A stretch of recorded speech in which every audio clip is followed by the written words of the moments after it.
Good evening Soumya. प्रथम तो congratulation OPSC PGT economics clear करथिबारु।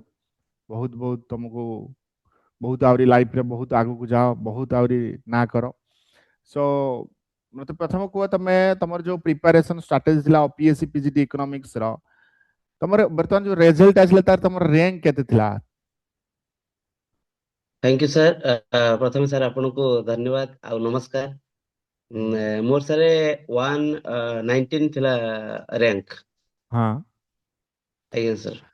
हाँ, तमे तो मैं देखछि एसएसबी पीजीटी बेले भी अच्छो आम सहित जोड़ी है कि ओपीएससी पीजीटी तमे आज्ञा प्रिपरेशन करथुलो, एसएसबी पीजीटी ओपीएससी पीजीटी। तो फाइनली तमे आज्ञा एसएसबी पीजीटी एथर जो देथिला, एसएससी पीजीटी तमरो केते कोन मार्क थिला कि तमे केमती कटिलो एसएससी पीजीटी रो? एसएसबी पीजीटी सर मु टिके सेते बेले एते भल की प्रिपेयर हेई पार नथली। जाइतली परीक्षा दवा पई एते भल हैला नै।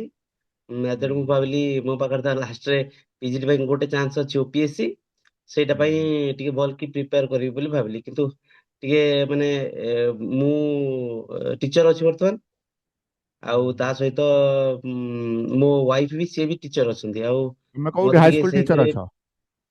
ଆଜ୍ଞା ମୋ ୱାଇଫ ବି ହୁଁ ହାଇ ସ୍କୁଲ ଟିଚର ଅଛନ୍ତି। ମତେ ଟିକେ ହୁଁ ନବା ଆଣିବା କରିବା ପାଇଁ ତାଙ୍କୁ ଟିକେ ଟାଇମ ଲାଗେ। ଆଉ ହୁଁ ତେଣୁ ଏଇ ହୁଁ ୱାର୍କ ଲାଇଫ ବାଲାନ୍ସ କରିପାରୁ ପ୍ରିପାରେସନ ପାଇଁ ବହୁତ କମ ସମୟ ମିଳେ। ତେଣୁ ମୁଁ କହିଲି ମୋ ପାଖରେ ତ ପ୍ରିପାରେସନ ପାଇଁ ବହୁତ କମ ଟାଇମ ଅଛି, ତେଣୁ କଣ କରିପାରିବି। ତେଣୁ ଫାଇନାଲି ଯୋଉ ଷ୍ଟେପ ଟା ମୁଁ ଭାବିଥିଲି, ଆମେ ଦି ଜଣ ହଜବାଣ୍ଡ ୱାଇଫ ମିଶିକି ଡିସିଜନ ନେଇଥିଲୁ ଯେ ସାରଙ୍କର କୋର୍ସ ଟା ନେଇଯିବା। ସେଠୁ ଭଲ ଗାଇଡେନ୍ସ ବି ମିଳିବ, ଆଉ ତା ସହିତ ହୁଁ ଭଲ ହେଲ୍ପ ହେଇଯିବ। ଆଉ ଯୋଉଟା ଆମର ଏଇ ଯୋଉ ଟାଇମ ସର୍ଟେଜ ରହୁଛି, ଫୁଲି ପ୍ରିପାରେସନ ହେଇପାରୁନି, ସେଟା ସେଇପଟରେ ହେଲ୍ପ କରିବ ମତେ। ହୁଁ। ଆଉ ଫାଇନାଲି ସାର୍ ସେଇଟା ବି ଭାରି ଖୁସି ଲାଗୁଛି। ତମର ଯୋଉ ଏସ୍ ମାନେ ଯୋଉ କେତେ ସମୟ ତମେ ଗୋଟେ ଦିନରେ କେତେ ଟାଇମ ପଢୁଥିଲ? ତମେ ସ୍କୁଲ ଯାଉଥିଲ, ଏପଟରେ ଘର କଥା ବୁଝୁଥିଲ, କେତେ ସମୟ ପଢୁଥିଲ? ମୁଁ ସାର୍ ଫାଷ୍ଟ ଫାଷ୍ଟ ଯେତେବେଳେ ଆପଣଙ୍କ କ୍ଲାସ କରୁଥିଲି, ହୁଁ ସେତେବେଳେ ବହୁତ ଟିକେ ଠିକ ଠାକ ମୁଁ ପଢିବା ପାଇଁ ସମୟ ମିଳୁଥିଲା। ଆଉ ମୁଁ ଟିକେ ମୋଟିଭେଟେଡ ଥିଲି ସେତେବେଳେ। ହୁଁ ହୁଁ। ଫାଷ୍ଟ ଫାଷ୍ଟ ଯେତେବେଳେ କରୁଥିଲି, ଆପଣ ତ ଯୋଉ ୱିକଲି କରନ୍ତି ଯୋଉ ଟେଷ୍ଟ ଗୁଡା, ହଁ ସେ ହଁ ହଁ। ଟେଷ୍ଟ ଗୁଡା ମତେ ଟିକେ ବେଶୀ ମୋଟିଭେଟ କରୁଥିଲା। ମୁଁ ଟେଷ୍ଟରେ ରେଜଲ୍ଟ ଦେଖୁଥିଲି ବଢିଆ ଇମ୍ପ୍ରୁଭ ହଉଛି। ଆଉ ହୁଁ ମୁଁ ବି ଫିଲ୍ କରିପାରୁଥିଲି ଯେ ଭଲ ନଲେଜ ଗେନ୍ ହଉଛି ଏଥିରେ। ହୁଁ ହୁଁ ତେଣୁ ମୁଁ ସେଇଠୁ ମୋର ଯୋଉ ମୋଟିଭେସନ ଟା ହେଲା, ଗୋଟେ କନଫିଡେନ୍ସ ଆସିଗଲା ଯେ ନା ମୋର ହେଇଯିବ, ଟିକେ ଚେଷ୍ଟା କଲେ ଯଦି ହେଇଯିବ। କିନ୍ତୁ ଯଦିଓ ଏମିତି ଟିକେ ହାକ୍ଟିକ ଲାଇଫ ଷ୍ଟାଇଲ ସେଇ କାରଣରୁ ହୁଁ ସାର୍ ଟିକେ ପ୍ରୋବ୍ଲେମ ହଉଥିଲା। କିନ୍ତୁ ହୁଁ। ମାନେ ସବୁଠାରୁ ମେନ୍ ଜିନିଷଟା ହେଲା ମୁଁ କନଫିଡେଣ୍ଟ ଥିଲି ସେଥିରେ, ଆଉ ଯେ ହେଇଯିବ ବୋଲି ଆଉ। ଯେମିତି କି ଆମେ ଦେଖିଲେ ଓପିଏସସି ପିଜିଟି ର ତିନିଟା ପେପର ଅଛି ହେଲା, ପେପର 1, ପେପର 2, ଆଜ୍ଞା। ପେପର 3। ତ ତମକୁ କଣ ଲାଗୁଛି କୋଉ ପେପରଟା ତମକୁ ଆଜି ହେଲ୍ପ କଲା ରିଟିନ କ୍ଲିୟର କରିବା ପାଇଁ? ରିଟିନ ପରେ इंटरव्यू ବି କ୍ଲିୟର କରିବା ପାଇଁ କୋଉ ପେପରଟା ତମକୁ, ତମର ଜିକେ ଇଂଲିଶ ନା ଇକୋନॉमिक्स କୋଉଟା? ମେନଲି ସାର୍ ଜିକେ ଇଂଲିଶ ଏଇ ସବୁ ଜିନିଷଟା ଯେହେତୁ ମୁଁ ଟିକେ ଟିଚର ଜବରେ ଅଛି, ସେଇଟା ଟିକେ ଆକ୍ୱାଣ୍ଟେଡ ଟଚ୍ ମୋର ରହୁଥିଲା। ଆଉ ସବୁଠାରୁ ଇମ୍ପୋର୍ଟାଣ୍ଟ ଥିଲା ମୋର ସେଇ ଇକୋନୋମିକ୍ସ ପେପର ଗୁଡା। ତେଣୁ ସେଇଠୁ ହିଁ ମୁଁ ସେଇ ପଢି ପାରୁନଥିଲି, ଟାଇମ ବେଶୀ ମିଳୁନଥିଲା। ତେଣୁ ମୁଁ ଭାବୁଥିଲି ଡିସ୍କସନ ଯଦି ହେଇପାରିବ କିମ୍ବା ଲାଇଭ କ୍ଲାସ ହେଇପାରିବ, ସେଇଗୁଡା ଟିକେ ମତେ ହୁଁ ହେଲ୍ପ କରିବ ବୋଲି। ଆଉ ଫାଇନାଲି ସେଟା ହେଲ୍ପ ବି କରିଥିଲା। ହୁଁ ହୁଁ। ଆଉ ଆଜ୍ଞା ତମର ସାର୍। ଯୋଉ ଆମେ ଯୋଉ ଦେଖିଲେ ପିଜିଟି ର ଯୋଉ 10ଟା ୟୁନିଟ୍ ଇକୋନॉमिक्स ର ଭାଷ୍ଟ ସିଲାବସ ହେଲା, ଆଜ୍ଞା। ବହୁତ ସାରା ଜିନିଷ ଅଛି ଇକୋନॉमिक्स ସିଲାବସ ରେ। ତମେ ଯୋଉ ଚାପ୍ଟର ୱାଇଜ ଟେଷ୍ଟ ଦଉଥିଲ, ୟୁନିଟ୍ ୱାଇଜ ଟେଷ୍ଟ ଦଉଥିଲ, ପୁଣି ତମକୁ ଲାଷ୍ଟ କୁ ମକ୍ ଟେଷ୍ଟ ଦିଆ ହେଇଥିଲା 10ଟା, ତାକୁ ପ୍ରାକ୍ଟିସ ଆଜ୍ଞା। କରିଥିଲ, ସିଏ ତମକୁ ସବୁ କେମିତି ହେଲ୍ପ ହେଇଥିଲା? ଫାଷ୍ଟ କଥା ହେଲା, ଏ ଯୋଉ ଲାଇଭ କ୍ଲାसेस ହଉଥିଲା ସାର୍, ମୁଁ ହୁଁ ସବୁ କ୍ଲାସ ଗୁଡା ଜଏନ କରିପାରୁନଥିଲି, ଟାଇମ ହଉନଥିଲା ଯଦିଓ। କିନ୍ତୁ ହୁଁ। ପରବର୍ତ୍ତୀ ଟାଇମରେ ଯେତେବେଳେ ପରୀକ୍ଷା ପାଖେଇ ଆସିଥିଲା, ସେତେବେଳେ ସବୁ କ୍ଲାସ ଗୁଡା ରେକର୍ଡିଂ ଯୋଉ ଦେଖିଲ? ରେକର୍ଡିଂ ଭିଡିଓ ଗୁଡା ଥିଲା, ସେଇଟା ହୁଁ ମୁଁ ଦେଖୁଥିଲି। ହୁଁ ଆଉ ଯଦି ଡାଉଟ ଫାଉଟ ହଉଥିଲା, ସେଟାକୁ ଟିକେ ସଲ୍ଭ କରେଇ ଦଉଥିଲି। ସେମିତି ନହେଲେ ନିଜେ ବି ଟିକେ ଟ୍ରାଏ କରୁଥିଲି ବହି ବହି ଦେଖିକି, ଯଦି କିଛି ଡାଉଟ ଥିବ ସଲ୍ଭ କରେଇଦବା ପାଇଁ। ଆଉ ତା ସହିତ ସେ ଯୋଉ ମୁଁ ଆପଣଙ୍କୁ ଫାଷ୍ଟରୁ କହିଥିଲି, ଏ ଯୋଉ ଆମ ଏଇ ଯୋଉ ଟେଷ୍ଟ ଗୁଡା ହଉଥିଲା ଆମର, ଏଇ ଯୋଉ ୱିକଲି ଟେଷ୍ଟ ହଉଥିଲା। ୱିକଲି ଟେଷ୍ଟ ଗୁଡା, ସେଗୁଡା ହିଁ ହୁଁ ମତେ ଟିକେ ଭଲ ହେଲ୍ପ କରିଥିଲା। ଯେ ମୁଁ ଜାଣିପାରିବି ମୋର କୋଉ ଜାଗାରେ ପ୍ରୋବ୍ଲେମ ରହିଗଲା, ଏଇ ଏରିଆରୁ କୋଶ୍ଚେନ ଗୁଡା ମୋ ପାଇଁ ଟିକେ ଡିଫିକଲ୍ଟ ଲାଗୁଛି, ସେଇ ଏରିଆ ଟିକେ ବେଶୀ ଫୋକସ କରିବି ଆଇ ବୋଲି। ଥିଙ୍କ ତମେ ବୁକ୍ ନେଇଥିଲ ବୋଧେ ଆମର, ନା ବୁକ୍ ନେଇନଥିଲ? ସାର୍ ନାଇଁ ସାର୍, ବୁକ୍ ନେଇନଥିଲି। ବୁକ୍ ନେଇନଥିଲ। ବୁକ୍ ଆଚ୍ଛା। ଆଣିଥିଲେ ସାର୍ ମୁଁ ପଢି ପାରିନଥାନ୍ତି, ଟାଇମ ବି ନଥିଲା ନାଇଁ ମତେ। ବୁକ୍ ଯୋଉ ଥିଲା, ଏମସିକ୍ୟୁ ବୁକ୍ ଥିଲା। ତମର ସେ ବୁକ୍ ରୁ ବହୁତ କ୍वेश्चन ଆଜ୍ଞା। ଓପିଏସସି ରେ ଆସିଥିଲା। ଜିକେ ଇଂଲିଶ ରେ ତମେ ଜାଣିଛ ତ, କ୍वेଶ୍ଚନ ପୁରା ଅପସନ ବି ଚେଞ୍ଜ ହେଇନଥିଲା, ଯୋଉଟା ବି ଆମର ଜିକେ ଇଂଲିଶ ଆଜ୍ଞା ଯାହା ବି ସାର୍। କ୍ଲାସ ହଉଥିଲା। ଆଉ ଗୋଟେ କଥା, ମାନେ ଜଣକୁ କେତେ ଟାଇମ ପଢିବା ଦରକାର, ଯେମିତି ଆଗାମୀ ଦିନରେ ଆମେ ଦେଖିବା ଏସଏସବି ପିଜିଟି ଆସିବ, ଓପିଏସସି ପିଜିଟି ତ ଟାଇମ ଅଛି ବହୁତ, ଆଜ୍ଞା। ଏସଏସବି ପିଜିଟି ଆସିବ, ଏସଏସବି ପିଜିଟି ପାଇଁ ଜଣେ କଣ ଷ୍ଟ୍ରାଟେଜି ବନେଇବା ଦରକାର, କେତେ ସମୟ ପଢିବା ଦରକାର କ୍ରାକ୍ କରିବା ପାଇଁ ଏକ୍ସାମ? ଫାର୍ଷ୍ଟ କଥା ହେଲା ସାର୍, ଆପଣ ତ ସବୁ ବର୍ଷ ଏମିତି ପିଲାମାନଙ୍କୁ ଇଏ କରୁଥିବେ, ସେମାନେ ବହୁତ ବହୁତ କଥା କହୁଥିବେ ଯେ ହୁଁ ଏତିକି ସମୟ ପଢିବା ଦରକାର, ସେତିକି ସମୟ ପଢିବା ଦରକାର। ହୁଁ ମୋ ମତରେ ଆପଣ ଯେତେ ଅଧିକ ସମୟ ଆପଣଙ୍କୁ ମିଳିପାରୁଛି ସେତେ ଅଧିକ ସମୟ ପ୍ରିପାରେସନ କରନ୍ତୁ, କାରଣ ବର୍ତ୍ତମାନ କମ୍ପିଟିସନ ବହୁତ ହାଇ ହେଇଗଲାଣି।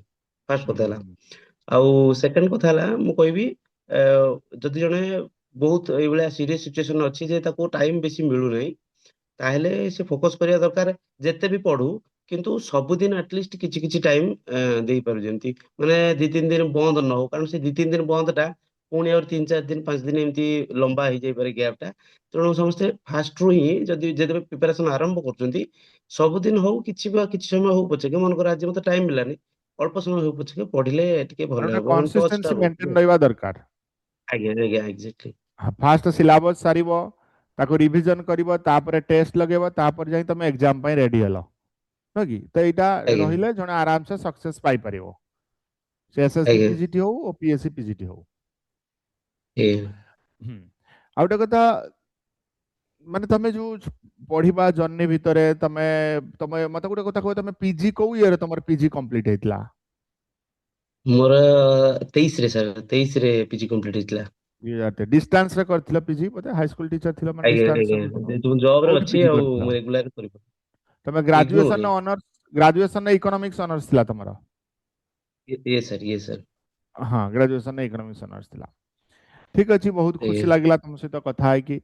ତ ଲାଷ୍ଟରେ ମୁଁ କହିବି ଆଜ୍ଞା ଯେ ନେକ୍ସଟ ଯୋଉ ପ୍ରିପାରେସନ କରୁଛନ୍ତି ତାଙ୍କ ପାଇଁ ନିହାତି ତମେ ଇନ୍ସପାରେସନ ସାଜ, ଯେ ତମର ଯୋଉ ଥିଲା ଜର୍ଣ୍ଣି, ଯୋଉ ସିଲେକ୍ସନ ଯେମିତି ହାଇସ୍କୁଲ ଟିଚର ଟୁ ପୁଣି ତମେ ପିଜିଟି ଓପିଏସସି ପିଜିଟି ର ପାଇଲ, ତମେ ଏସଏସବି ପିଜିଟି ବି ଆଜ୍ଞା ଚେଷ୍ଟା କରିଥିଲ, ତମ ଯୋଉ ଜର୍ଣ୍ଣି ଥିଲା ଟାଇମ କାଢିକି, କାହିଁକିନା ପିଲାମାନେ ଏମିତି ଅଛନ୍ତି ଟାଇମ ପାଉନାହାନ୍ତି, କିଏ ହାଇସ୍କୁଲ ଟିଚର ଅଛନ୍ତି ହାଉସ ୱାଇଫ କାମ ବି କରୁଛନ୍ତି, ତ ତାଙ୍କୁ ସବୁ ଡିଫିକଲ୍ଟ ଆଜ୍ଞା, ହଉଛି ଟାଇମ ଥକା ମ୍ୟାନେଜ ଲାଗେ ସାର୍ କରିବା ଏସବୁ ପାଇଁ। କାମ କରିକି। ଆଜ୍ଞା ହୁଁ। ତ ତା ଭିତରେ ବି ଟାଇମ କାଢିକି ଦିନକୁ 3 ଘଣ୍ଟା 4 ଘଣ୍ଟା ଯେତେ ସମୟ ମିଳିପାରୁଛି, ଯଦି ସେତିକି ସମୟ ଆମେ ପଢୁଛନ୍ତି, ତାହେଲେ ଆମର ବେଟର ହବ, ନୁହେଁ କି? ଆଜ୍ଞା ଆଉ ଗୋଟେ ଜିନିଷ ହଉଛି, ଯାହା ବି ତମ ପାଖରେ ମେଟେରିଆଲ ଅଛି, ଯାହା ବି ଏମସିକ୍ୟୁ ଅଛି, ତାକୁ ତମେ ରିପିଟେଡଲି ପ୍ରାକ୍ଟିସ କର, ଯେମିତି କି ଗୋଟେ ଟ୍ରଷ୍ଟ ରଖେଇବ, ତମେ ଯୋଉଠି ବି ପଢୁଛ ତାପରେ ଟ୍ରଷ୍ଟ ରହୁ, ଆଉ ଗୋଟେ ରିପିଟେଡଲି ପ୍ରାକ୍ଟିସ ଆଜ୍ଞା। କଲେ ନିହାତି ଆମେ ସକ୍ସେସ ପାଇପାରିବା। ଆଉ ସାର୍ ଗୋଟେ କଥା କହିବି ସାର୍, ହଁ ଲାଷ୍ଟ କଥା ସାର୍, ଆପଣ ଯୋଉ ଇଏ ଡେମୋ ଟପିକ ଟା ମତେ ଦେଇଥିଲେ ଏଇ ଯୋଉ ଇଏ ପାଇଁ, ଇଣ୍ଟରଭ୍ୟୁ ପାଇଁ ଏଇ ଇଣ୍ଟରଭ୍ୟୁ ଯୋଉ ପାଇଁ ହୁଁ ଇଣ୍ଟରଭ୍ୟୁ ପାଇଁ, ସେଇଟା ସାର୍ ମତେ ବହୁତ ହେଲ୍ପ କଲା। କାରଣ ମୁଁ ଭାବୁଥିଲି ବହୁତ ଗୋଟେ ଜିନିଷ ମୋ ମୁଣ୍ଡକୁ, ଗ୍ଲୋବାଲାଇଜେସନ ଆସୁଥିଲା, ଟିକେ ବେଶୀ ହୁଁ ମାନେ ଡିଫରେଣ୍ଟ ହବ, କିନ୍ତୁ ଭାବୁଥିଲି ଗ୍ଲୋବାଲାଇଜେସନ ବିଷୟରେ କଣ ପ୍ରଶ୍ନ ପଚାରିବେ ମତେ, ହୁଏତ ହୁଁ ଡିଫିକଲ୍ଟ ହୁଁ ହେଇପାରେ।